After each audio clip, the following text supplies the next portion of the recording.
Diyanet İşleri Başkanlığımızın, il ve ilçe müftülüklerimizin en önemli projelerinden birisi, çalışmalarından birisi Kur'an kurslarımız.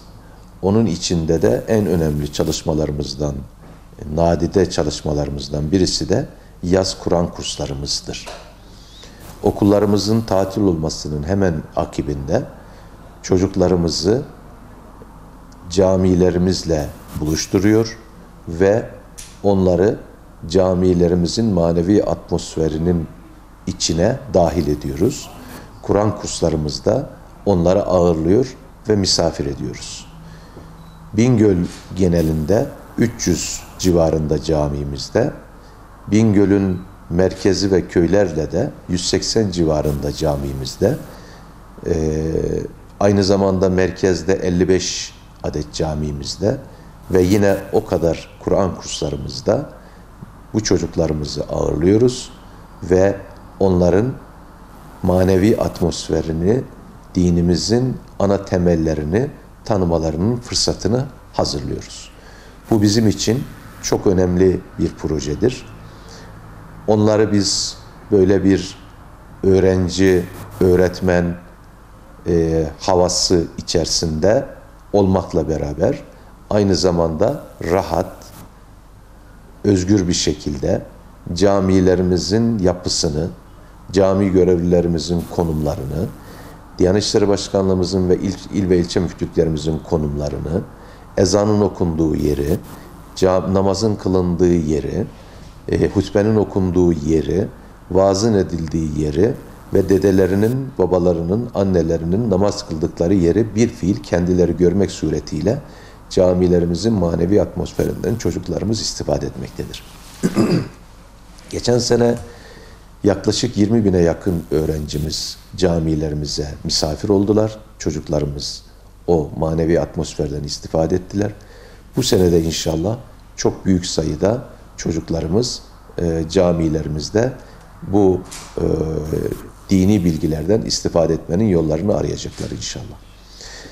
Aynı zamanda Kur'an kurslarımızda da din görevlilerimizle birlikte, İmam Hatip ve müezzin kayyımlarımızla birlikte, aynı zamanda camilerimizde ve Kur'an kurslarımızda, bayan Kur'an kursu hocalarımızda, yetmediği yerde fahri olarak ders ücreti karşılığında çalıştıracağımız kızlarımızla, hocalarımızla birlikte, hoca hanımlarla birlikte bu ihtiyacı derüft etmenin yollarını arayacağız inşallah.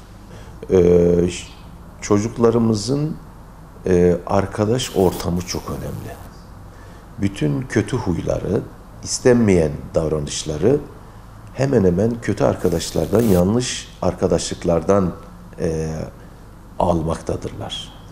Onun için aileler, anne babalar, ebeveynler, kardeşleri buna hassasiyet göstermeli ve çocuklarımızın ellerinden tutarak okul tatilinden sonra camideki beraber teravih namazı kıldıkları, cuma ve vakit namazları kıldıkları, Ramazan-ı Şerif'in mukabellerini dinledikleri, birlikte taziyelerini yaptıkları, güvendiği hocalarımıza teslim etmeliler ve onların güvenilir ellerinde çocuklarımız eğitimlerini sağlamalıdırlar.